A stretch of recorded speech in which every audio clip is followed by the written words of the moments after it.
Dans une salle à l'entrée de la verrerie d'Albi, on affiche avec fierté les dernières fabrications haut de gamme. Le domaine Miraval, c'est un domaine qui est la propriété de Brad Pitt et Angelina Jolie. Et ce sont des bouteilles donc, qui sont commercialisées dans le monde entier et sur lesquelles notre image, bien sûr, est véhiculée. Ces fours qui chauffent à plus de 1000 degrés façonnent les futures bouteilles 24 heures sur 24, tous les jours de l'année. Mais la verrerie, propriété de Verallia, une filiale du groupe Saint-Gobain, est sur le point d'être vendue à un fonds d'investissement américain. Prix de la transaction, 3 milliards d'euros. Historiquement, la verrerie est associée à la figure de Jean Jaurès. En 1895, Jean Jaurès, alors député de Carmaux, aide les ouvriers à garder leur usine menacée de fermeture. Ils en deviennent peu à peu propriétaires avec la création d'une société coopérative de production. La verrerie d'Albi passe sous le contrôle du groupe Saint-Gobain en 1998.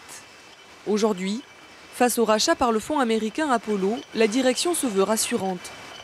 Les salariés, à mon sens, n'ont pas d'inquiétude à se faire. Dans les conditions de marché actuelles, nous sommes bien positionnés. Nous avons un programme d'investissement important cette année puisque nous refaisons l'un de nos 2 fours. Et tout cela s'inscrit dans le cadre d'un plan stratégique et d'une continuité avec l'ensemble des actions menées par mes prédécesseurs. Donc nous continuerons dans cette direction. La création de la coopérative il y a plus de 100 ans est à l'origine d'une forte tradition syndicale qui représente aujourd'hui 24% des salariés. Ils ont pris l'engagement de poursuivre ce fameux plan d'investissement à 3 ans.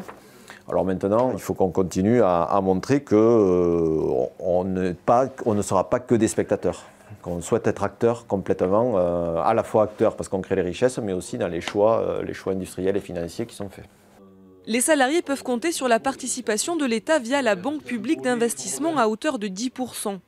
Verallia compte 7 usines en France, c'est un des leaders mondiaux dans ce domaine. 800 000 bouteilles continuent de sortir chaque jour de l'usine albigeoise.